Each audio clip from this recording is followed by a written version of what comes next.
네, 여러분 이탈남 보이는 팟캐스트인데요. 여러분 지금 보이십니까? 오늘은 출장 인터뷰로 잡았습니다. 지금 제가 나와 있는 곳은 경기도 용인의 한 시골 마을인데요.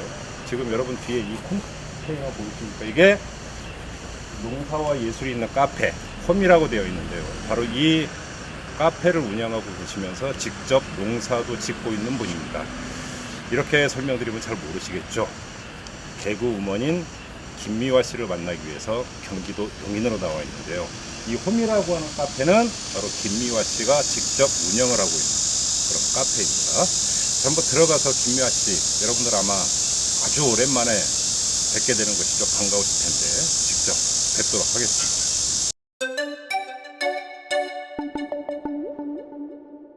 예전에 MBC에서 안 쫓겨났을 때 그때 맨날 봤었잖아요. 그렇죠. SSM에 대적하는 FFM이라고 농산물 벼룩시장. 우리 동네 농부님들이 재배한 농산물인데 제가 팔아드리는 거죠. 대신 친환경 무농약 하려고 노력하셔야 되고 농부님들이 먹는 거 우리 젊은 분들 또는 도심에 계신 분들이 정말 안심하고 먹을 수 있는 먹거리를 이렇게 나누는 데에 다리 역할을 좀 하고 싶거든요. 초란. 이걸 꼭 먹어야 까보실 줄 아네. 방송하다 날달걀 먹기는 또 처음이네요. 네. 재미있는 시사 코미디를 하려면, 할 수 있으려면 한 10년 정도만 시사 프로그램을 하면 다리에 힘이 붙겠다. 후회하지는 않아요. 그 10년의 경험이 저에게는 굉장히 알찬 경험이었고요. 너무 재밌었어요. 성취감도 있었어요. 제가 코미디언으로서 큰 것을 이뤄낸 거잖아요. 시사 프로그램 저만큼 이렇게 잘했던 코미디언이 어디 있습니까? 새 영역을 개척한 거예요. 예, 저는 자부심도 있고 10년 동안 나 참 열심히 했다. 동료 코미디언이나 이런 분들이 안 말리셨어요? 멀리 하더라고요. 말리는 게 아니고. 제가 왜 시사 프로그램 10년 한 게 이게 잘못입니까? 네. 그리고 대통령과의 사회공과 저는 절대 잘못 아니라고 생각하고요. 내가 꼭 노무현 대통령을 돕기 위해서 그거 아니거든요. 정말로 내가 코미디언으로서 정말 그 나라의 저 1%의 재능 나눔이라고 생각을 했고 국민들이 제가 정말 사회를 재미있게 봐서 하나라도 신경 쓰고 진짜 무슨 얘기하는지 이렇게 더 귀 기울일 수 있게 했다? 칭찬받아야 될 일이죠. 제가 왜 공격받아야 될 일인가요? 사람들 욕구는 그냥 내가 알기 쉽게 설명해 주는 거를 원하는구나. 나한테 정말 와닿게 정말 이거 편하게 살 수 있는 어떤 거 마련해 주는 거 그런 게 바로 시사 프로그램이죠. 방송에서 불러주지도 않고 시골로 내려와서 쉰 게 한 5개월 정도 된 것 같아요. 잡념 없이 그냥 과연 내가 살아온 이 길이 맞는 건가라는 어떤 고민 같은 거 그런 것도 좀 깊게 해보고 싶고. 더 젊어지신 것 같아요. 네, 그런 얘기들 많이 하시더라고요. 진짜로? 제가 마음이 편해서 그럴 수도 있어요. 그렇죠, 맞아. 스트레스 안 받고. 네.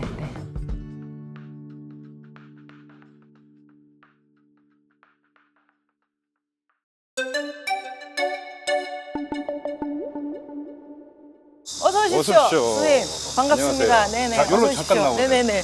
아주 오랜만입니다. 네, 오랜만이에요. 얼굴이 더 뵙고 싶었어요. 좋아지셨네. 우리 한번 안아봐야 되는 거 아니에요? 그래요? 네네네. 건강하시죠? 네. 얼굴이 너무- 근데 더 좋아지셨어. 너무 타가지고 어. 지금 좀 구리구리해졌다고. 음.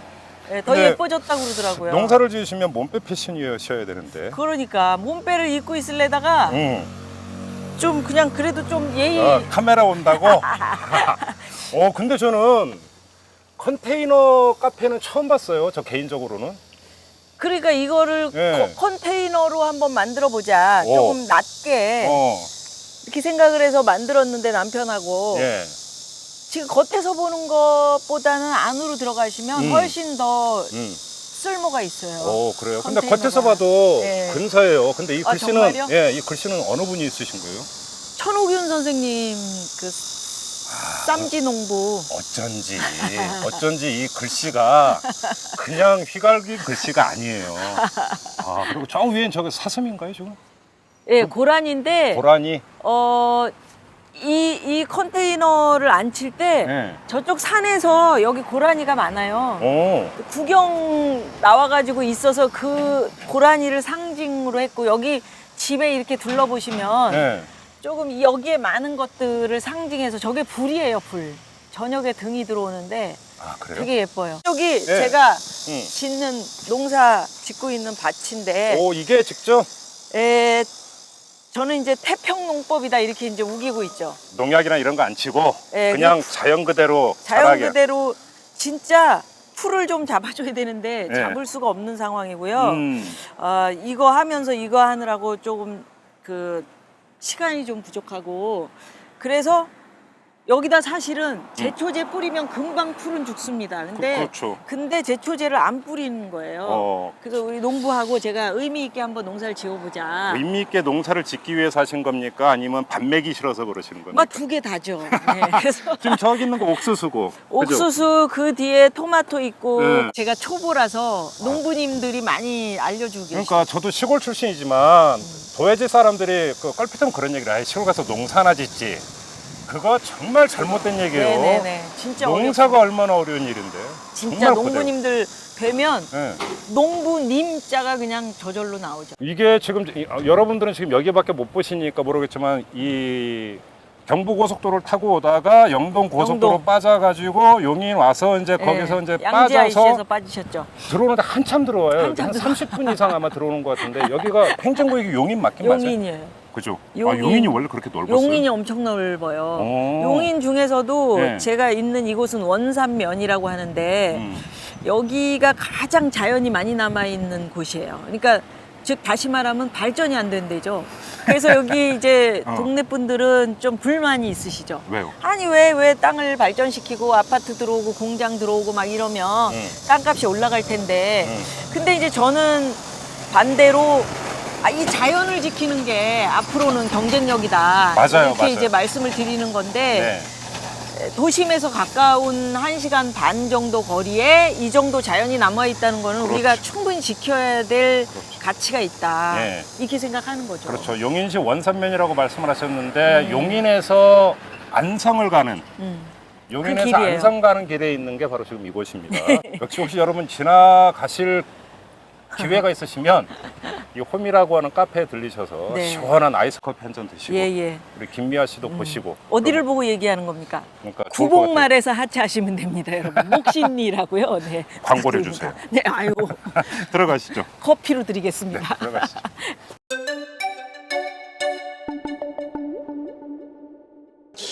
네, 지금 카페 들어와서 앉았는데 네. 여기는 또 뭐 농산물이 잔뜩 있어요. 이게 이제 우리 SSM에 대적하는 FFM이라고 제가 진짜 FFM이네. Farmers. 예, 아주 오. 그 작은 농산물 벼룩 시장 그러니까 이렇게 이제 이름을 붙인 건데요. 이게 그러니까 현지 농민들이 직접 재배한 네. 농산물을 여기서 네. 직접 판매를 하시는. 예, 우리 오. 동네 농부님들이 재배한 농산물인데 음. 그 농산물 매대가 다 주인이 있는 거예요. 그래서 어허. 제가 팔아드리는 거죠. 어. 그럼 이제 농부님들은 갖다가 놓으시고 물건을 음. 여기 카페 오시는 분들이 차도 마시고 농산물 구경하다가 사가지고 가게. 오. 근데 만약에 안 팔리면 음. 안 팔리면 이제 팔린 돈하고 이제 현 농산물하고 가져가셔야 되잖아요. 그렇죠. 근데 이제 내가 계란 농사를 지었는데 나는 계란이 많은데 호박이 없어. 교환도 그럼 하는구나. 서로 물물 교환. 아하. 농산물. 오. 자, 수수료는 몇 퍼센트나 받으십니까? 수수료는 없어요. 없어요? 네. 오. 우리 동네 농산물 알리기 운동 같은 풀뿌리 운동을 해보는 거죠. 네. 저 지금 저기 계란이 있는데 저 어릴 때 계란 저렇게 해서 저렇게 많이 하셨죠. 저 어릴 때 보고 처음 봐요, 진짜. 저거 어렵더라고요. 오시는 손님들한테 제가 예. 지푸라기를 드리고 한번 묶어보라고 어르신들도 많으셔서 했는데 못 하시더라고요. 못할 거요? 아버지가 하는 걸 어렴풋이 보긴 봤는데 안 된다는 거예요. 농사 짓는 분들도 저거 잘 못 묶을 거야, 아마. 네, 지금은. 근데 저 계란 하는 아주 젊은 친구인데 유정란만 전문으로 해요. 네. 그래서 그분이 그 농부님이 엮은 거예요, 저렇게. 오호. 그래요? 호박. 이건 뭐예요? 하얀 거 이거는? 이게 노각인데요. 노각 아시죠? 늙은 오이. 늙은 오이. 네. 늙은 오이인데 박하고 합방한 건가 봐요. 원래 늙은 오이는 노란색인데 예, 예. 황토색. 이 박이 예. 박이랑 오이랑 같이 맛은 합방을 어떻게 늙은 오이고 똑같아요? 드셔보셨어요? 이게 훨씬 더 맛있대요. 저는 안 먹어봤는데 네. 어르신들이 얘기하시는데 이게 사각거리고 뭐 뭐지 이렇게 뭔가 이렇게 막 짱지같이 하는 거가 되게 맛있나 봐요 저게. 아, 어릴 때가 아니라 지금도 저는 여름철 되면은 늙은 오이 사가지고 채 썰어가지고 절인 다음에 고추장 풀고 양파 그걸 넣고 해서. 혼자서 그렇게 해서 드세요? 그럼 저 요리 잘해요. 아 진짜요? 그럼요. 얼마나 못되게 맛있는. 생겼는데. 그래갖고 밥에다가 비벼 먹으면 최고예요. 그러니까 혼자서 해요 그걸요? 저 김치도 담글 줄 알아요. 진짜요? 예, 물론 맛은 보장을 못해요. 아 그러면 우리 아까 그 밭 있잖아요. 지금 오늘 제가 거기 저 배추씨 심었거든요. 포트에 1000개 심었어요. 1000폭이요. 그거 쌍 나면은 제가 이제 그 김장 함께 담그실 분들 모집할 거거든요. 그래요? 그때 오실래요? 오셔서 그럼 저 몇 폭이 주는 거예요, 김장? 아니 같이 해야죠. 밭을 읽어야 돼 대신요. 밭을 계속 김 메고. 예, 계속 이제 배추가 자라면은 벌레도 잡아주고 우리 몇 명이 모여서 김장까지 해가지고 가져가시는 건데. 그렇죠. 이제 공동 재배, 공동 공동 생산, 재배해가지고, 공동 김장해서 예. 나누고. 그거 너무 재밌잖아요. 그거 괜찮네. 그거 하자고요. 오케이. 10포기? 10포기 갖고 어떻게 겨울을 나. 20포기는 돼야지. 그렇잖아요. 묵은지로도 먹어야 돼. 그렇지. 여기 뭐 감자, 호박 다 있는데, 감자 씨알이 씨알 저거 엄청 굵은데. 엄청나요, 엄청. 이거 이만한 거 하나에 주먹만 이거 500원입니다 이게. 이게? 싼 거예요. 그러게 씨알도 이렇게 굵은 감자는 진짜 참 오랜만에 보는 거예요. 얼마나 농사를 잘 지으셨다는 거예요. 근데 감자가 또 씨알이 굵다고 그래서 맛있는 건 아니에요. 아주 작은 감자 있죠? 그것도 맛있어요. 그리고 씨알 굵은 거 얘기했는데 제가 고추 하나 보여드릴게요. 여러분 이만한 고추 보셨습니까? 저 이런 고추 처음 봐요. 이게 아사기 고추라고. 오이 고추. 네, 오이 고추인데 얘는 그 중에서도 매운 고추래요. 오이 고추가 뭐가 매워요? 오이 고추는 안 매운데 얘는 맵대요. 농부님이 그러셨어요. 그래요? 네. 야, 아무튼 뭐 이 농산물이 하나같이 튼실합니다. 자, 이거 보세요. 잘 지으신 거예요. 네. 대신 친환경 하셔야 되고 또 무농약 하려고 노력하셔야 되고 사실 뭐 그 조금씩 농사 지으시는 소농들이시기 때문에 저는 이제 뭐 대농보다는 소농이 그러니까 농부님들이 먹는 거 우리 젊은 분들 또는 도심에 계신 분들이 정말 안심하고 먹을 수 있는 먹거리를 제가 좀 함께 좀 이렇게 나누는 데에 다리 역할을 좀 하고 싶거든요. 왜냐면은 우석훈 박사 얘기를 들어보니까 젊은 사람들이 과일을 먹을 기회 또는 정말 건강한 채소를 먹을 수 있는 기회가 없다는 거예요. 생각해 보니까 그렇잖아요. 그 우석훈 박사가 옛날에 파리에서 파리 10대학 다닐 때 이거 발음 잘해야 되거든요. 그래서 제가 10대학 이릅니다. 근데 우석훈은 10대학 이러더라고요. 이게 말이 돼요? 아니 파리 10대학 이러면 편한데 파리 10대학을 제가 나왔거든요. 아니 왜 발음을 그렇게 갑자기 19금 방송으로 가는 거야 지금. 어찌됐건 본인이 학교에서 그 학생들하고 같이 지낼 때 보면은 거기는 생각을 해보세요. 대학생들이 사실 과일을 먹을 수 있는 기회 없잖아요. 공부하면서 학교 식당에서 식사를 한다고 생각해 보세요. 근데 거기는 아주 프레시한 과일이 안 깎은 채로 그냥 딱 있다는 거예요. 이만큼이 쌓여 있대. 대학 안에? 대학 안에 식당에. 그 과일을 칼을 가지고 대학생들이 자기가 먹고 싶은 거 골라서 깎아 먹는다는 거예요. 그리고 재밌잖아요. 식사하고 나서 과일 하나가. 그래서 저도 여기를 점차로 잘 발전시켜서 진짜 사람들이 제철 과일들. 그렇죠. 요새는 복숭아거든요. 저는 몰랐어요. 제철 과일이 사철 나오는 줄 알았어요. 근데 지난주에 토마토 했어요, 저희가. 토마토는 그렇죠. 남자한테 좋아요. 네, 그래요? 아니 왜 갑자기 19금으로 가고 그래요? 토마토를 농부님이 많이 갖다 주셔서 이만큼을 가져와서 뭐 주스도 하고 뭐 설탕에 재워 먹으면 예, 많이 드리고 토마토 이거 드셔보세요. 흑토마토 가져오셨거든요. 그래서 먹었는데 또 막 있을 줄 알았어요. 그래서 이번 주도 토마토 해야지. 그래서 전화를 드렸더니 그게 다였다는 거예요. 그게 철이 있더라고. 근데 우리는 도심에 있으면 철을 모르고 먹잖아요. 그렇죠. 사시사철. 사시사철이잖아요. 그렇죠. 토마토는 이제 끝났어요. 철이 없는 거예요. 그래요? 철이 있는 거예요. 참 그렇지. 죄송해요. 그러니까 이제 그럼 이제 뒤에 먹는 거 이제 창고에 쟁여놨던 토마토 이런 거지. 그런 거죠. 그렇죠. 그래서 지금은 이제 복숭아라고 그래서 조금 네. 있으면 복숭아 농부님이 음. 그 밭에서 무농약하고 친환경한 벌레가 먹은 복숭아를 가져옵니다. 근데 그게 또 꿀이에요. 몰랐어요. 그렇죠. 진짜 무농약이고 복숭아 이렇게 딱 반 네. 가르면 씨까지 반으로 잘라지죠. 보면 그 안에서 벌레가 벌레가 꼬물꼬물대고 진짜 네. 그런 거지. 그래서 몰래 진짜 불 꺼놓고 먹는 게 복숭아라고 진짜 그랬잖아요. 그걸 오랜만에 진짜 들어본다. 여자들이 이뻐지려고 이뻐지려고. 불 꺼놓고. 벌레까지. 야, 그거 진짜 오랜만에 들어본다. 아니 근데 여자들은 예. 벌레를 음. 이렇게 만지고 에이, 남자들 안 볼 땐 버리면서 음. 아니 왜 복숭아는 그렇게 불을 꺼놓고 먹을까? 우리 이 김미화 씨는 벌레를 많이 드셨던 것 같아요. 저요? 아름다우신 고맙습니다. 게. 그죠? 네. 우리 실제로 보니까 알잖아요. 우리 예전에 MBC에서 안 쫓겨났을 때 그때 맨날 봤었잖아요. 그렇죠. 그때는 그 이 매연에 찌든 네. 얼굴로 그랬었죠. 피곤에 쩔어가지고. 예, 우리 사무실에서 만나면 늘 신문을 뒤적이곤 했죠. 그렇지, 아, 그렇지. 오늘 무슨 얘기하나 막 이러면서. 근데 진짜로 나오니까 공기부터가 달라요.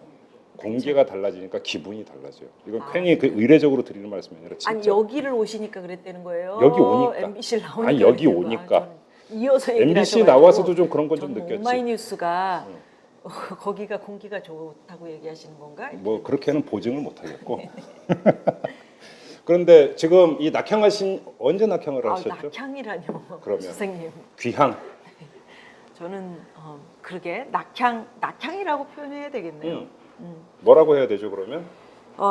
전원 생활을 즐기는 건데 그러면 그 현지 그 농민 어르신들이 욕할 수도 있어요. 전원생활을 즐긴다고. 그러면. 어르신들도 다 즐기는데요. 우리 그래. 여기 농사 짓는 분들 보면 낭만 있으세요. 어떻게? 농민이 시인이시고 예. 농민이 멋쟁이에요. 이 그 뭐라 그러지? 그 오토바이 있잖아요.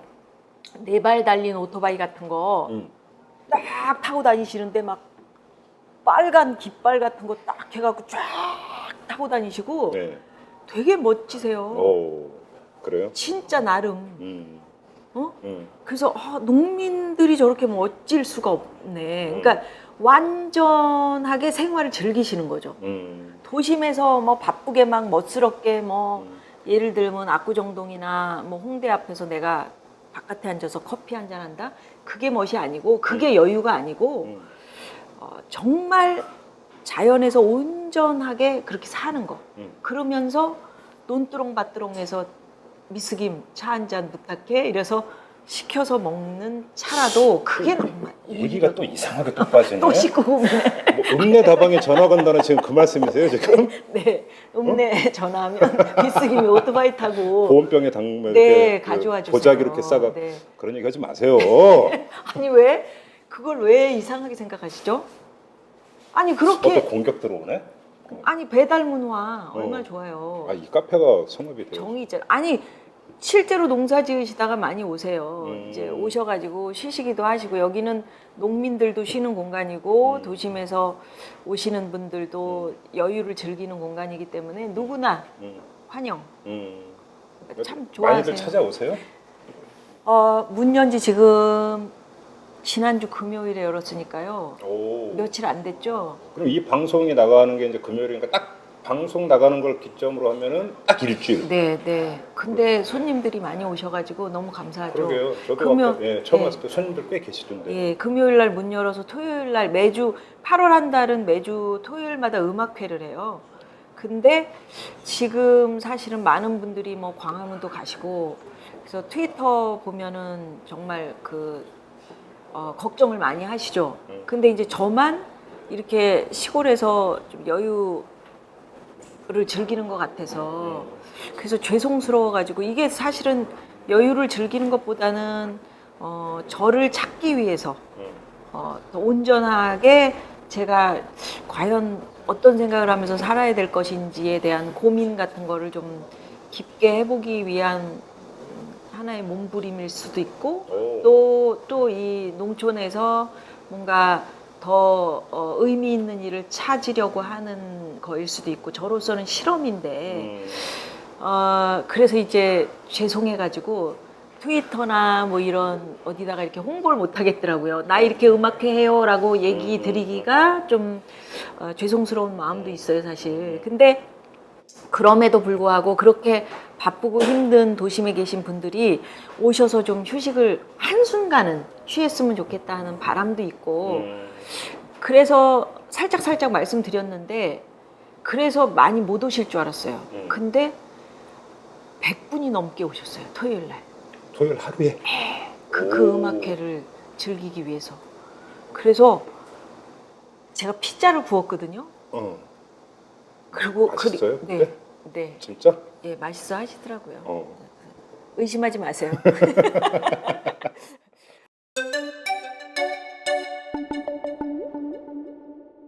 근데 좀 전에 이제 말씀하시면서 나를 찾고 있다라는 말씀을 하셨어요. 무슨 말씀이세요, 그게? 아니 지금 뭐 방송에서 불러주지도 않고 지금 이제 시골로 내려와서 쉰 게 한 5개월 정도 된 것 같아요. 네. 그래서 아무 잡념 없이 네. 그냥 과연 내가 살아온 이 길이 맞는 건가라는 어떤 고민 같은 거 그런 것도 좀 깊게 해보고 싶고. 근데 지금 말씀을 하셨으니까 그 계속 방송을 통해서 미디어를 통해서 대중들과 소통을 해오셨잖아요. 네. 그거에 대한 그리움 내지 뭐라고 할까요? 금단현상이라고 하는 표현이 맞을까? 그런 거 혹시 없으세요? 솔직히? 처음에는 굉장히 그런 마음이 있었죠. 음. 아니 왜 내가 이렇게 방송을 접어야 되지? 내가 가장 사랑하는 건데, 네. 내가 가장 거기에 공을 많이 들였고, 네. 내가 살아온 삶이 그게 다였는데 왜 이렇게 내가 아무 잘못 없이 네. 이렇게 돼야 되지? 예. 이런 생각 때문에 괴로웠었죠. 예. 근데 뭐 지금은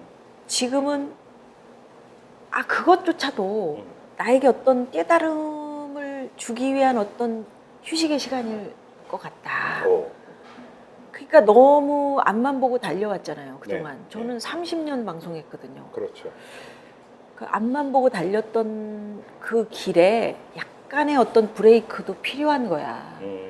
그래서 이 쉬는 게 아니고 더 깊이 한번 바라볼 수 있는 내가 과연 잘 가고 있었던 것인지 또는 너무 빨리 달리고 있었던 것인지 그런 거에 대한 걸 생각할 수 있는 기회라서 감사하죠.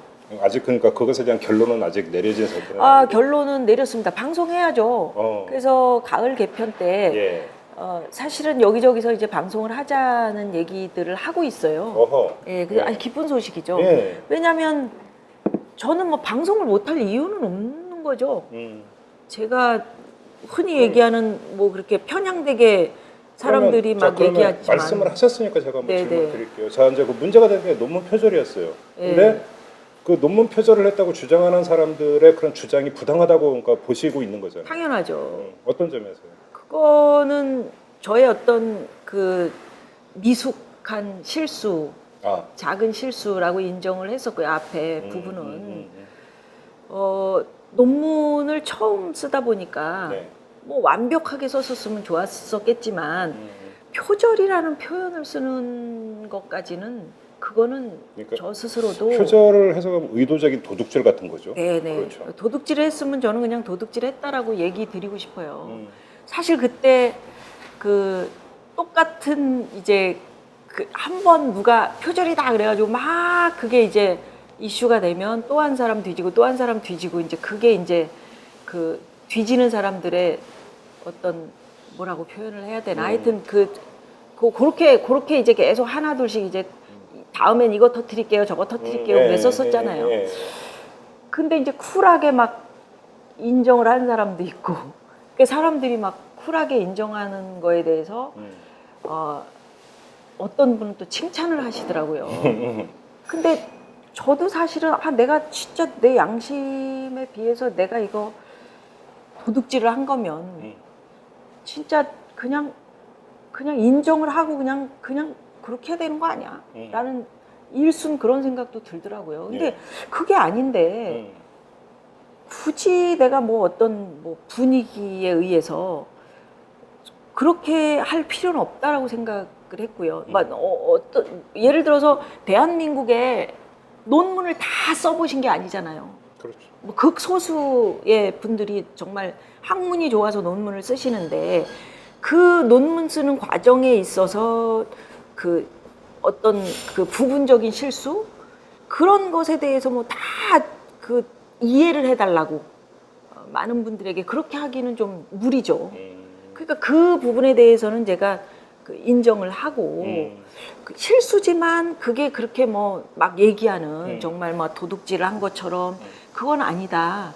그리고 실제로 학교의 판단이 있는 게 그게 맞는 거죠. 그렇죠. 그러니까 학교에서 그런 심사를 하고 계시잖아요. 그러니까 해서 학교에서 이거 김미화 씨 이거는 잘못된 거예요 하면 제가 그걸 수긍하는데 한쪽에서 공격을 위한 공격으로서 공격의 수단으로서 그것이 사용됐단 말이죠.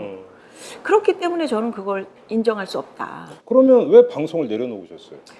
방송을 내려놓은 거는 예. 참 그게 공교롭게 됐었었는데요.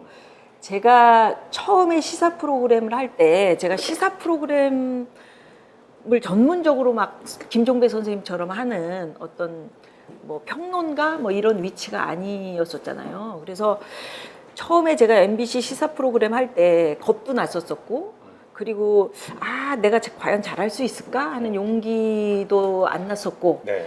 그래서 처음에 제가 계획을 세운 게 네. 내가 정말 재미있는 시사 코미디를 하려면 할 수 있으려면 한 10년 정도만 시사 프로그램을 하면 예. 다리에 힘이 붙겠다. 예. 그래서 그런 경험을 바탕으로 내가 정말 재미있는 시사 코미디 한번 해봐야지 하고 제가 스스로 정해놓은 게 딱 10년이 그 시한이었었어요. 처음에 이제 그 세계는 그리고 우리는 시작하시면서 네, 구상이 네. 그거였어요? 그게 이제 세계는 그리고 우리는 8년 했었었고요. 8년 반 정도 진행했었어요. 그리고 이제 CBS의 김미화의 여러분이 한 1년 반 정도 진행했거든요. 그래서 딱 이제 그렇게 10년을 정해놓고 사실은 PD들하고는 제가 2월 달에 4월 개편 때 그만두기로 우리 내부적으로 합의를 해가지고 4월 개편에 그만둬야 됐었던 거예요. 미리 얘기가 됐었던 거군요. 네네. 근데 3월에 논문 사태가 터진 거죠. 그런데 저는 만약에 제가 잘못이 없습니다라고 끝까지 우기고 이렇게 가려면 지금까지도 방송을 해야 되는 거죠. 그렇죠.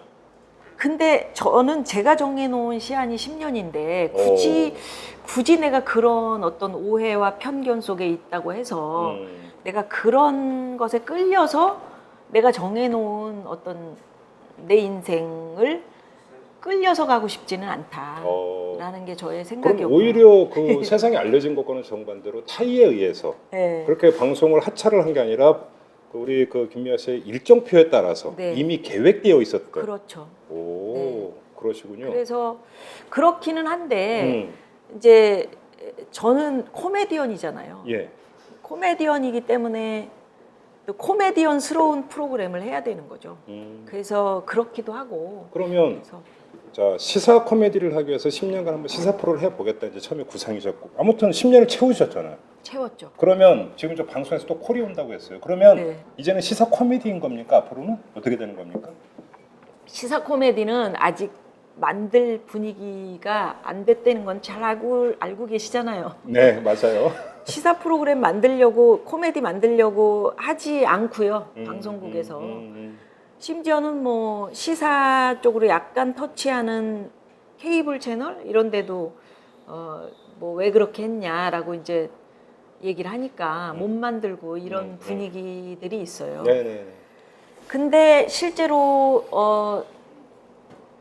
약간 예능 프로그램 플러스 코미디 뭐 이런 쪽을 구상하고 있는 PD가 있어요. 그래서 이제 그런 얘기도 하고 있고 공중파에서 또 약간 말랑말랑한 시사가 섞인 뭐 토크 뭐 이런 거에서도 또 뭐 얘기가 있고 그래서 아마 가을쯤에는 복귀를 해서 너무 또 오래 궁금해 하시는 것도 좀 그럴 것 같고. 그렇죠. 고민을 좀 하는 중이에요. 그러면 이제 그 예를 들어서 MBC 이제 세계는 그리고 우리는과 같은 이제 아주 본격적인 시사물 이런 것들을 다시 진행하거나 이럴 계획은 없으세요? 근데 그런 프로그램이 많이 들어와요. 그래요? 네, 그런 그냥 프로그램. 맡으셔가지고 네. 저도 좀 불러주세요. 아니 부담스러워요. 근데 하도 공격당해가지고. 네. 코미디언 처음에 제가 그걸 염려했었거든요. 음. 시사 프로그램을 부탁 10년 전에 하셨을 때 이게 분명히 한쪽을 다루면 한쪽에서 욕먹는 건데 그렇죠. 과연 내가 대중 연예인인데 굳이 내가 시사 프로그램 이런 정통 시사 프로그램을 할 이유가 있을까? 그래서 피해 다녔었거든요. 바로 그거예요. 선생님은- 왜 맡으셨어요? 그러니까요. 선생님은 공격 당해도 되는데 시사 평론가잖아요. 왜? 저같이 얼마나 공평무사한 사람이 어디 있다고. 근데 항상 공평하게 지금 해도 그 웃음은 비웃음? 공평하게 한다고 해도 예. 균형 잡고 간다고 해도 한쪽은 늘 불만이잖아요. 그렇죠. 해석 따로. 예. 먹으라니까. 근데 이렇게까지 심하게 공격당할 줄은 몰랐죠. 예. 그냥 내가 잘하면 그 PD도 저에게 이제 처음에 이 프로그램을 세계는 그리고 우리는 같이 하자 그럴 때 네. 김미화 씨가 어떤 사회적으로 이제 복지의 마인드 그런 생각들이 많아서 그런 NGO 단체들을 많이 돕고 있는데 발로 뛰는 것도 좋지만 방송을 통해서 따뜻한 뉴스 전하시면은 그게 바로 복지예요. 이렇게 얘기를 하셔서 그 PD가 누군지 제가 또 아는데 네, 정찬영 PD라고 이게 네. 집에 오셔갖고 하도 그렇게 얘기를 하시니까 네. 제가 3개월만 고민해 볼게요. 그래서 고민을 해봤더니 그것도 일리 있는 얘기더라고요. 그래서 나이 40 되면서 그것도 의미 있겠다라고 생각을 해서 이제 덜컥 한 거죠. 이렇게까지 정말 우리 사회가 반을 인정하지 않고 막 반을 막 공격하고 막 또는 막 서로 그렇게 하는지 몰랐어요. 아 그랬었어요? 저는 뭐 정치에 대한 것도 아무것도 몰랐고 예. 처음에는 신문조차도 오마이뉴스가 어떤 생각을 가지고 어떤 색깔을 가지고서 만드는 신문인지 도대체 또 다른 오마이뉴스를 공격하는 신문도 있다 아닙니까? 그렇죠. 그런 신문은 도대체 어떤 생각을 가지고 하는 거 신문 이름도 몰랐었어요. 그냥 인터넷으로 하는 신문이구나 이거는. 조선일보는 조선일보네. 뭐 경향신문이지. 그래서 그냥 신문도 하나만 보면 되는 줄 알았어요. 그 집에서 전 조선일보를 봤었거든요. 오 그러셨구나. 그리고 조선일보가 또 잘해주고 1년 동안 뭘 잘해줘요? 1년 동안 또 공짜로도 넣어주는 것도 있고 예전에 그랬었어요. 예. 지금은 어떤지 모르겠어요. 자전거 이런 거는? 자전거는 안 탔었고요. 그냥 하여튼 공짜로 받았던 기억은 나요. 그래가지고 그걸 이제 받아보니까 네. 헤드라인을 보면 굵직굵직한 글씨들이 있잖아요. 네.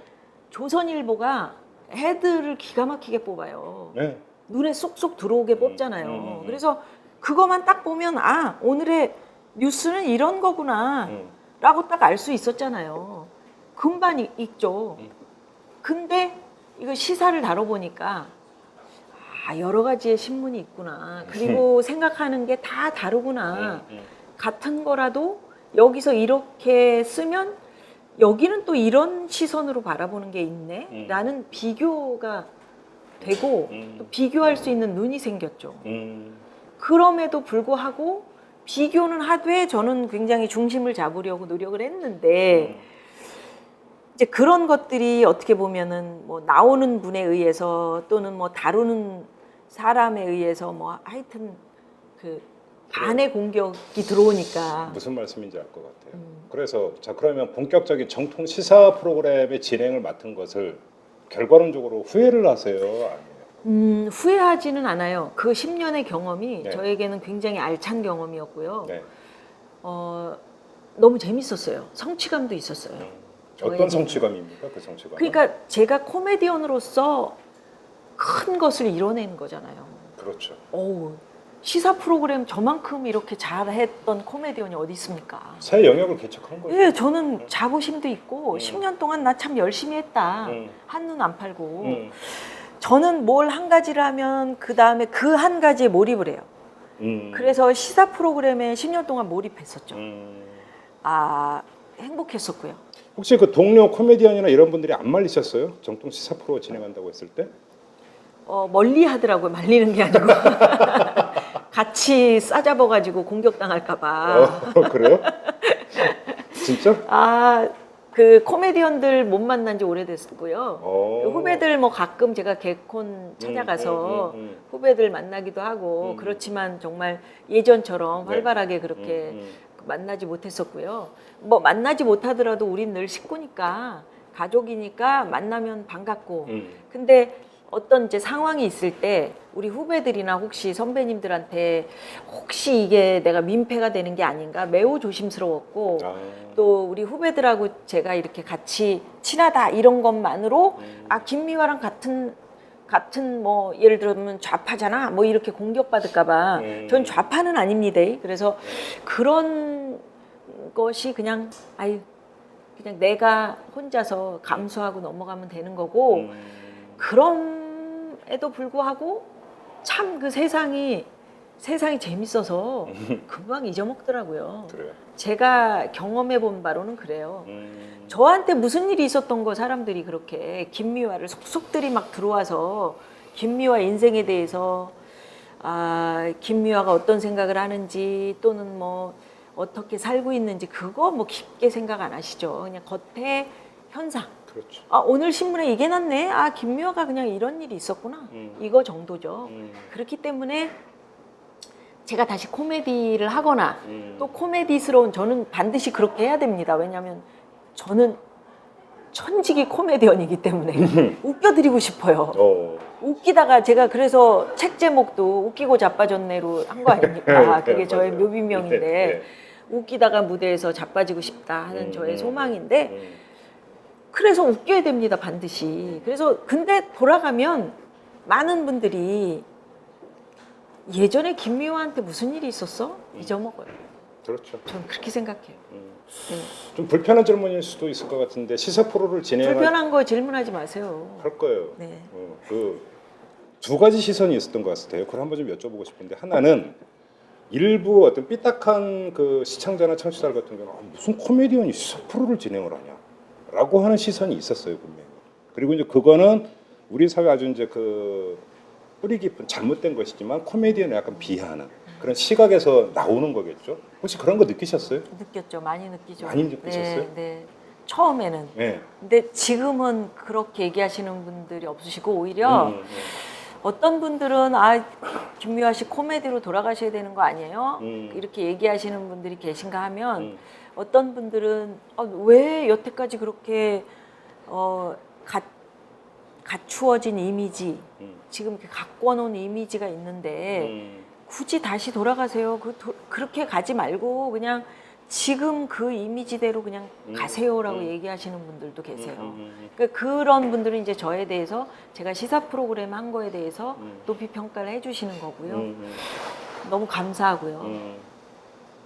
근데 우리 사회는 그냥 뭐 코미디언도 시사 프로그램 할 수 있고 또 시사하시던 분들도 코미디 할 수 있는 거고 정치인들도 조금 좀 그 서민들한테 말랑말랑하게 다가갈 수 있고 그러니까 뭔가 어떤 틀을 가지고 사회를 딱 재단한다 그러면 그거 참 재미없고 딱딱하고 힘들어지는 거죠. 뭐 그것도 일종의 신분 사회죠. 네. 그런 식으로 하면은. 네, 그래서 그냥 그 틀이 없었으면 좋겠어요. 그래서 제가 시사 프로그램을 한다고 한 거가 뭐 특별하게 시사하는 사람들은 대단한 사람이야, 뭐 많이 아는 사람이야, 또는 뭐 우리가 범접할 수 없는 어떤 범위 안에서 하는 거야 이게 아니고 그렇죠.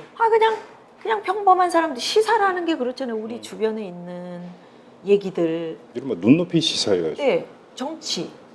다 우리가 먹고 사는 게 정치인데요. 경제 바로 코앞에 있는 거죠. 사회 문화 다 그렇잖아요. 그런 것들을 제가 나는 꼽살이다라고 네네네. 예, 그 팟캐스트 했었잖아요. 예. 우석훈 박사하고 선대인 예, 박사하고 예. 그 친구들하고 이런 걸 그 1년 동안 하면서 참 많이 느낀 게 또는 제가 세계는 그리고 우리는 이라는 눈높이 시사 프로그램을 10년 거의 가까이 이제 진행을 하면서 느낀 게 사람들 욕구는 그냥 내가 알기 쉽게 설명해 주는 거를 원하는구나. 뭐 경제 용어, 정치 용어 어렵지만 그 어려운 게 나한테 왜 곁에 있어야 돼요? 다 필요 없고 과연 내가 사는데 이거 어떻게 살아가야지 잘 사는 건지, 정치는 내가 어떻게 관여를 해야지 잘 관여를 하는 건지, 과연 경제? 내가 이거 집 사고 싶은데 또는 전세 살고 싶은데 그거 나한테 정말 와닿게 정말 이거 편하게 살 수 있는 어떤 거 마련해 주는 거, 그런 게 바로 시사 프로그램이죠. 그렇죠. 그렇게 하고 싶었는데 이제 어떤 벽이 있었지만 10년 동안 저는 벽타기를 잘한 것 같아요. 줄에 매달려서. 네. 그리고 또 하나의 시선이 김미아 씨는 친노다. 그죠? 고생 많이 하셨죠? 그다음에 그러니까요. 친노다. 그게 그리고 친노 성향 때문에 시사 프로를 맡은 것이다. 네. 이런 뭐 그 이상한 이야기가 돈 적도 있었어요. 그러니까 그게 그 노무현 대통령을 저는 뵌 게 몇 번 없습니다, 사실. 네. 근데 그분이 참 인간적인 분이죠. 제가 시사 프로그램을 진행을 하다 보니까 청와대에 예전에는 코미디언으로서 많이 불려갔었어요.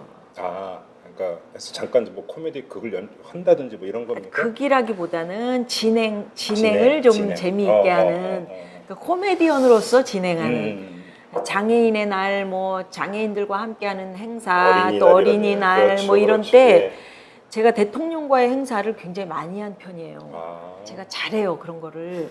제 자랑이 아니고 실제로. 청와대 주최 그런 행사를 하면 네. 출연료는 많이 줘요? 출연료를 많이 안 주더라고요. 그래서 출연 솔직히 투쟁을 좀 하시죠, 그랬어요. 아니 그래가지고 솔직히 오마이뉴스에서 그 노무현 대통령 5년째 되던 때 그때 대통령과의 대화를 하는 거를 오마이뉴스 인터넷 신문에서 주최했었고요.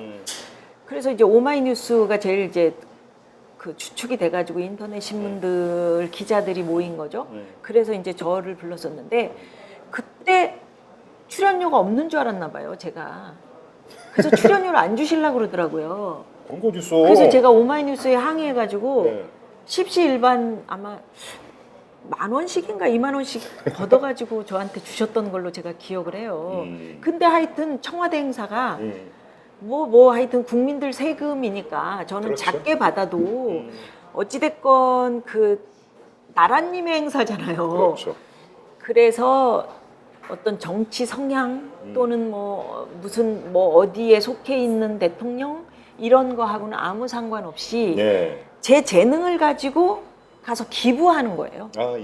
그렇죠. 재능 기부가 있잖아요. 내가 코미디언으로서 정말 나라에 어떤 일을 하는데 거기에 재능 기부를 할 수 있다? 이거 인정받은 거 아닙니까? 그렇죠. 가서 진행을 많이 했었는데 그때는 아무 공격이 없었어요. 김영삼 대통령 계실 때, 뭐 노태우 대통령 계실 때, 심지어는 뭐 김대중 대통령 물론이고요. 그렇게 많은 대통령들을 거치면서 제가 청와대 행사 굉장히 많이 갔었는데 그때는 아무런 공격도 없었고 그 다음에 뭐 잘했다 못했다 반응도 없었고 물론 방송을 탄 행사도 있었고 뭐 비공식 행사도 있었어요. 근데 유독 노무현 대통령 5년째 그때가 레임덕 딱 그런 시기죠. 사실은 1년 남겨놓고니까. 그래서 MBC에서 시사 프로그램 진행하니까 이제 그거를 좀 말랑말랑하게 기자들이 많이 오니까 좀 말랑말랑한 진행을 원해요. 이렇게 얘기를 하셔서 그래서 고민했었죠, 사실. 이거 공격받을 것 같은데 이런 생각도 했었고 PD들한테 막 물어봤어요. MBC에 있는 PD 또 KBS에 있는 PD 어떤 PD는 하지 말라고 하더라고요. 그거 괜히 구설에 오를 수 있고 또 뭐 대통령 앞에 가면 카리스마가 있다는 거예요, 대통령들은. 그래서 생방송으로 진행하기로 했었거든요. 만약에 제가 진행을 한다면 2시간 반 동안 생방송 진행하면 그거 실수하면은 김미아 씨 이겁니다. 큰일 나는 거예요. 아, 생각해보니까 또 그래요. 이게 그냥 코미디 하는 게 아니고 예. 또는 뭐 말랑말랑한 프로그램이 아니고 정치, 경제, 사회, 문화 다 다뤄야 되는 건데 아, 큰일 났네. 안 갈까? 고민했어요. 근데 어떤 PD는 김미화 씨, 그 가문의 영광이지. 김미화 씨가 언제 정치, 경제, 사회, 문화면에 있는 기자들하고 대통령하고 같이 앉아서 그런 걸 사회를 보냐. 만약에 그게 성공하면 김미화 씨는 시사 진행자로서 성공하는 거다. 그 얘기에 뿅 가가지고 제가 그게 정찬영 PD가 그렇게 아, 그거 성공하는 건데 한번 실험해 보시죠. 그래서 그 실험해 보는 거 괜찮겠다. 그래가지고 제가 오케이를 한 거예요. 그 대신 출연료 주세요. 그래가지고 십시일반 10,000원씩 걷어서 어찌됐건 그래서 가서 진행을 했는데 제가 생각해도 되게 잘한 것 같아요. 진행을 재미있게. 제가 하면 잘한다고 그랬잖아요. 그래서 저 스스로는 야, 이거 성공이네. 엄청 잘했거든요. 리허설도 한번 못 해봤어요. 왜냐면 대통령을 그렇죠. 나오셔라 또 들어가셔라 이걸 못 해가지고 그렇죠. 그냥 리허설 없이 그냥 알아서 진행해 주세요. 그리고 카메라도 어디서 불이 들어오는지도 모르겠더라고요. ENG 너무 작은 걸 가지고 오셔가지고 그때 YTN에서 생방송했었어요. 국정TV하고. 그래서 그냥 아무데나 보고 하는 거죠. 그냥 했는데도 되게 불이 언제 들어오는지도 모르겠고 기자들을 찍는 건지 나를 찍는 건지도 모르겠고 그냥 그래서 그냥 했는데 하여튼 생방송으로 계속 나갔으니까 다들 보셨겠죠. 정말 저 스스로는 성공했다. 나 이거 진짜 이거 시사 프로그램 10년 동안 내가 진행할 건데 대통령과의 대화도 이렇게 잘 했어? 김미화가? 아, 칭찬 받겠는걸? 그랬는데 웬걸요. 그 뒤부터 이제 친노 뭐 공격이 들어오는 거? 친노다. 뭐 그 친노라서 이렇게 대통령하고 친하네. 그 전부터 뭐 노무현을 키우려고 뭐 어떻게 했네. 막 이런. 아, 김미아 씨가 노무현 대통령을 키우려고 했다? 네. 그래서 뭐 그런 공격들이 막 들어오니까 이게 참 어처구니 없는 건데 그런 것도 계속 써대니까 믿는 사람들도 있더라고요. 그렇죠. 아닌 분들도 많이 계시고. 그렇죠. 그래서 저는 스스로 뭐 하여튼 제가 그렇지 않은 삶에는 신경 쓰지 않기로 그게 뭐 신경 쓸 일입니까? 이제 달관의 경제에 오르셨죠. 예, 많은 사람들이 뭐 어떤 분들은 그렇게 생각하셨다가 아, 김미화가 지켜보니까 저 사람이 그런 사람 아니네? 또는 이제 죽은 다음에 김미화 알고 보니까 아니네? 이렇게 생각해 주면 좋은 거죠. 그럼 이제 만약에 이제 가을 개편 때 이제 방송에 이제 복귀할 계획이라고 하셨는데 거기서 다시 이제 뭐 또 이제 정치적인 공격이 들어올 수도 있잖아요. 경우에 따라서. 정치적인 공격은 이제 끝난 거 아닙니까? 글쎄, 그러게요. 그럴까? 근데 그래도 이제 신경 안 쓴다. 네. 이제 나는 나의 길만 갈련다. 그럼요. 뭐 공격이 무섭거나 제가 왜 시사 프로그램 10년 한 게 이게 잘못입니까? 네. 그리고 대통령과의 사회 온 거 저는 절대 잘못 아니라고 생각하고요. 내가 꼭 노무현 대통령을 돕기 위해서 그거 아니거든요. 저는 나라를 걱정해서 정말로 내가 코미디언으로서 정말 그 나라에 저 1%의 재능 나눔이라고 생각을 했고 그리고 코미디언으로서 그런 거 사회 잘 보고 부드럽게 정말 국민들이 우리 진짜 대통령이 무슨 생각을 하고 있는지 지금 5년쯤 돼서 점검을 해볼 필요 있잖아요. 국민들이 제가 정말 사회를 재미있게 봐서 하나라도 신경 쓰고 진짜 무슨 얘기하는지 이렇게 더 귀 기울일 수 있게 했다?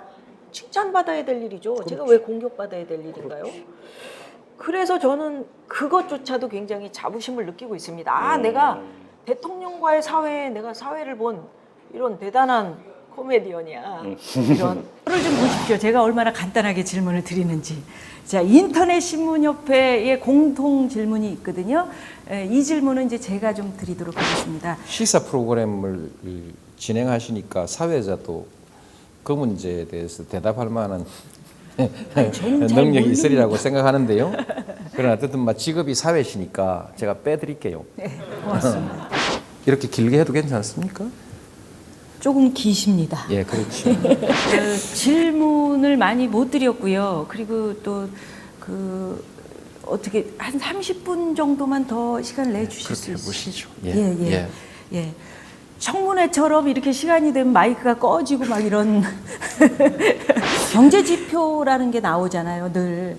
근데 서민들이 느끼는 경제의 어떤 체감 온도랄까 이런 거하고는 좀 차이가 있는 것 같아요. 서민들은 굉장히 체감 온도가 낮거든요. 저는 계속 공격을 받아야 되고 열린우리당은 저하고 조금 멀리 있을수록 화살을 안 맞게 되는 거 아닙니까? 화살을 정확하게 쏘면 되는데 날라오다 보면 저를 못 맞히고 옆에 우리 사회자 여러분이 화살을 쏘는데 맞을 수 있거든요.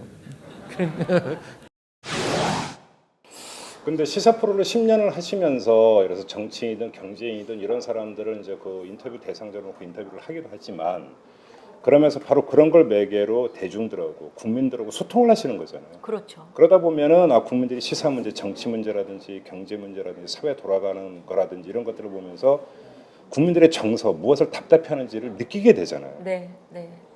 가장 인상 깊었던 게 어떤 거였어요? 그런 점에서. 정치인들을 제일 답답해 하셨죠. 그리고 국민들이 네. 굉장히 똑똑해요. 사실. 그 라디오가 끝나고 나면 네. 1000개, 2000개씩 그 오늘 방송한 거에 대해서 많은 분들이 본인의 생각을 얘기를 하세요. 그렇죠. 댓글로. 정치인들이 라디오나 텔레비전에 나와서 자기를 감추기 위해서 거짓말 하잖아요. 또는 합리화시키려고 얘기하잖아요. 다 알아요. 네. 그런 것들이 신기하더라고요. 저는 느끼지만 제가 진행자로서 의원님 왜 거짓말하세요? 이렇게 못하잖아요. 그렇죠. 네. 그렇게 하고 싶을 때 있죠. 의원님 그건 아니시잖아요. 이렇게 하고 싶을 때 있지만 그거는 청취자의 몫이죠. 그분들이 제가 얘기하는 뉘앙스 하나 그렇군요 라고 얘기하는 거에서 알아들어요. 제가 이렇게 느낌 있잖아요. 느낌. 그렇죠. 그래서 라디오를 되게 어려워하시는 거예요. 정치하시는 분들이. 라디오는 감성 매체죠. 네. 진짜. 텔레비전은 거짓말 할 수 있어요. 사실 저는 그 화면으로 하는 게 훨씬 더 편해요. 왜냐하면 할 말 없으면 그냥 카메라 보고 웃으면 돼요. 이렇게 웃으면 사람들이 그냥 그거에 빠져들죠. 뭐 곤란한 질문 하잖아요. 그러면 이렇게 하면 끝이야. 텔레비전은. 라디오에서 그렇게 할 수 있어요. 못 하거든요. 호흡까지 있죠. 호흡까지. 네, 그렇기 때문에 제가 그 국회의원 여러분들 또는 민감한 사안에 대해서 얘기하는 거에 대한 거를 그분의 어떤 거칠게 호흡하는 거를 다 사람들이 듣고 느끼는 거예요. 그게 너무 재밌는 거예요. 내가 굳이 얘기하지 않아도 국민들은 안다고요. 정치인들이 나와서 정말 그것에 대해서 진실을 얘기하고 있는지. 그렇죠. 그래서 정치하시는 분들이 분발하셔야 돼요. 그렇죠. 거짓말이면 만약에 이게 내가 자신 없는 거면 솔직히 나와서 그랬으면 좋겠어요. 제발 좀. 제가 10년 진행해보고 느낀 점. 국민들이 일단 다 안다. 합리화시키려고 해도 안다. 그래서 그냥 저기요. 이건 저희 당이 미숙해서 이런 겁니다. 근데 앞으로 고쳐나가겠습니다. 이러면 그 당에 뭐 예를 들어서 새누리당이든 지금 민주당이든 칭찬하죠. 근데 정치인들이 그런 거, 그러니까 죄송합니다. 잘못했습니다. 고치겠습니다. 이게 익숙치 않으신가 봐요. 근데 사실은 잘못했을 때 잘못했습니다. 제가 이 부분은 실수했습니다. 라고 하면 국민들 다 용서하거든요. 그리고 이해하거든요. 저는 그런 걸 터득했는데 정치하시는 분들은 아직 터득이 안 되셨나 봐. 그렇죠. 또 이제 본인의 판단도 있지만 이제 또 당에서 요구하는 것들이 있고 하니까 당 입장이 있어서 그렇죠. 자칫하면 공격의 빌미가 되니까. 그렇죠. 이제 그럼 안에서 또 욕 먹고 네. 이렇게 되니까 네. 그런 면에서 국회의원이 이제 걸어다니는 헌법기관이라고 그러는데 자율성은 참 제일 적은 그렇죠. 존재가 또 국회의원인 것 같기도 그런 해요. 것 같아요. 그렇죠. 그 국회의원들을 왜 하시는지 몰라. 근데 제가 국회의원 한번 왜 물어봤어요. 제가 개인적으로 아는 선배가 이제 국회의원이어갖고 제가 대놓고 물어봤어요. 아니 맨날 가서 국민들이 욕만 먹고 있는 국회의원이 도대체 뭐가 좋아서 그렇게 뭔가 공천 못 받아서 난리냐. 그랬더니 이 양반이 뭐라는 줄 알아요? 해봐. 해보면 얘기가 달라져. 딱 한마디 이거예요. 가는 곳마다 VIP에 못 벗어난대요. 아니 근데 국회의원도 네. 이제 젊은 분들은 굉장히 열심히 하시려는 분들 또는 그 젊음이라고 하는 것은 나이의 많음 적음과 상관없이 그렇죠. 생각이 젊은 분들인데 이제는 열심히 하는 분들 많이 나와요. 슬슬 세상이 바뀌고 있다는 거죠. 그럼에도 불구하고 한 60-70% 정도는 조금 더 분발하셔야 되는 것 같고요. 그래서 국회의원 괜찮죠. 근데 초선? 네. 자기들, 제가 초선 의원들도 많이 만나보잖아요. 자기들 생각대로 전혀 많이 움직이지 못하죠. 그렇죠. 일은 정말 열심히 해요, 초선 의원들이. 그렇죠. 의욕적으로.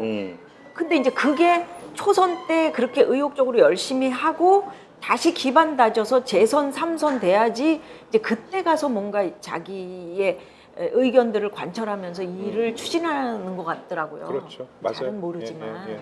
그래서 이제 그 일단 재선의 고지에 오르기 위해서 공천 관문을 어떻게 통과하느냐.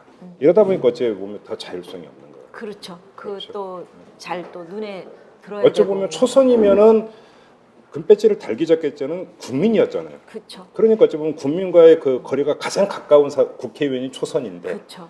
근데 오히려 자율성은 가장 적고 이러니까 좀 그게 좀 악순환인 것 같아요.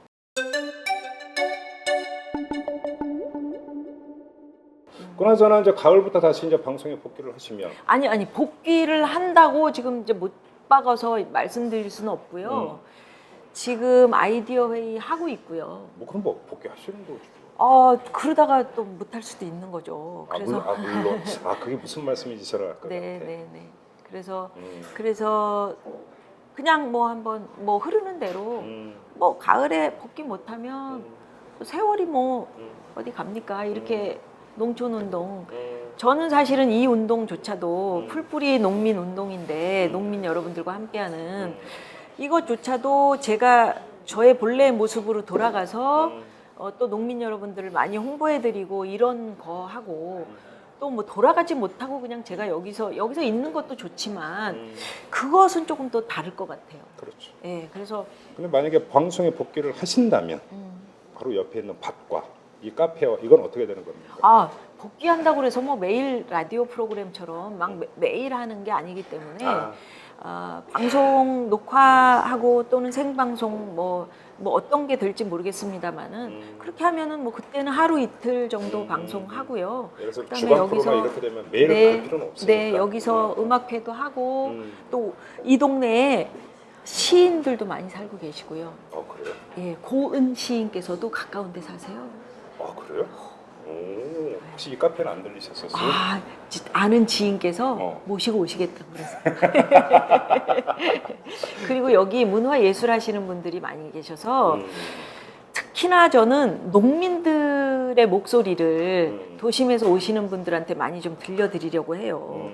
왜 우리가 유정란을 먹어야 되는지, 왜 우리가 못난이 채소나 못난이 과일을 먹어야 되는지에 대한 얘기. 그런 얘기들이 너무 재밌는 거예요. 그럼 한번 좀 들려주세요. 왜 유정란을 먹어야 돼요? 유정란이요. 예.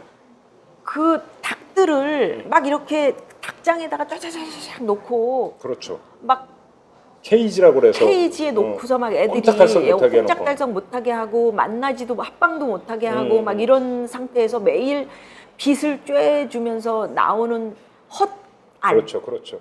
그거는 다른 거예요. 과일도 그렇지. 너무 많은 막 농약을 주고 막 이래서 막 풍성하게 하지만 사과 하나를 쪼개서 그 성분 분석을 해보면 한 알이 뭐래더라? 10몇 알인가 20몇 알을 먹어야지 겨우 그 자연으로 기른 사과 한 알에 효과가 있다는. 그래서 그런 거. 그러니까 유정란은 자유연애의 결과물. 네, 자유연애 해야죠. 19금으로 가네. 자유연애 해야 됩니다. 그래가지고 정말 건강한 닭들이 진짜 뭐 이런 데 다니면서 방사시킨 닭들. 뭐 벌레도 쪼아먹고요. 그렇죠. 지렁이도 쪼아먹고. 그렇죠. 뭐 그러면서 자라는 애들의 알과 질은 다른 거죠. 그렇죠. 그다음에 지금 여기 있습니다마는 초란. 아주 조그만 알인데 처음으로 병아리가 닭이 되면서 1년에 한 번, 그러니까 1년이 아니고 얘들이 이제 크면서 딱 한 번 낳는 알이 초란이래요. 그걸 먹어줘야죠. 오, 여기 있어요? 초란철에는 초라를 생으로 드실 수 있어요? 저 날계란 많이 먹었어요. 아, 그래요? 이거 보세요. 얼마나 예뻐요. 아우, 예쁘죠? 야, 진짜 너무 되게... 조그맣죠? 이거 한번 드셔보세요. 이거 계란의 비린내가 전혀 안 나. 이걸 꼭 먹어야 까보실 줄 아네. 이거 진짜 비린내가 하나도 안 나요. 진짜로. 아니, 비린내가 진짜 하나도 안 나요. 이거 진짜 이 초란을 먹어줘야 1년 내내 건강하다는 겁니다. 오, 희한하네. 원래 그 날계란에 약간의 비린내가 있는데 진짜 전혀 안 나요. 그죠? 방송하다 날달걀 먹기는 또 처음이네요. 네. 오, 괜찮은데요? 맛있죠? 네. 제가 사회를 제가 아까 말씀드렸지만 진행을 엄청 잘하잖아요. 제가 볼 때 그 가장 맞는 프로그램이 지금 생각이 났어요. 뭐요? 6시 내고요. 왜? KBS 부탁드립니다. 저는 지금, 거기서 지금 6시 내 고향 하시는 우리 아나운서님께서 긴장하고 계시잖아요. 그런 게 있나? 그죠. 우리 그 김미아 씨를 참 오랜만에 뵙는데 네. 근데 얼굴이 진짜로 더 젊어지신 것 같아요. 네, 그런 얘기들 많이 하시더라고요. 진짜로. 제가 네, 그 이거 외교적 발언이 아니라 진짜. 예, 밭에서 막 일하고 그러다 보니까 태양 마사지를 해서 그런지 몰라도 네. 이게 산 좋고 물 좋고 공기 좋다라는 게 진짜로 이게 맞는 것 같아요. 마음이 편해서 그럴 수도 있어요. 그렇죠, 맞아요. 스트레스 안 받고. 네, 네. 근데 방송 다시 복귀하시면 스트레스를 많이 받으실 텐데. 그러게 뭐 그때는 그때 가서 걱정해야 되는데 뭐 그때는 그때. 그래요. 네. 아무튼 근데 분명한 사실은 TV나 라디오를 통해서 김미아 씨를 그 만나보고 싶어하는 국민들이 엄청 많은 건 아시죠? 네, 감사합니다. 그러니까 다시 복귀를 하셔야겠죠. 감사합니다. 예, 그 시청자 여러분 아마 가을쯤이면 네. 다시 그러니까 뵐 수 있을 것 같습니다. 그래서 저희가 미리 그때 되면 워낙 바빠지실 것이기 때문에 저희가 미리 지금 여기 이렇게 호미로 쳐들어와서 그 인터뷰를 가졌습니다. 아무튼 정말 반갑고요. 고맙습니다. 앞으로 건투하시기 바랍니다. 선생님은 요새 어떻게 지내세요? 저요? 네. 뭐 이탈남 열심히 하고 있고 이제 돈이 안 되잖아, 돈이. 돈이. 더 큰 소리로. 예? 더 큰 소리로. 돈이 안 돼. 좀 돼요. 고맙습니다. 감사합니다. 네, 수고하셨습니다. 멀리 와주셔서 감사합니다.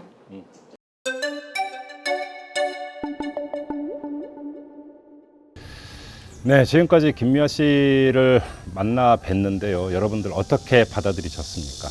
이 상대의 진심을 알아가는 과정, 그거는 일단 역지사지의 어떤 그런 태도로 상대의 이야기를 많이 듣는 것, 그 속에서만 진심을 읽을 수 있지 않을까, 저는 개인적으로 이런 느낌을 받았습니다. 아무튼 김미아 씨의 얼굴은 참 평온해 보였습니다. 자, 보이는 팟캐스트 여기서 마무리하겠습니다. 고맙습니다.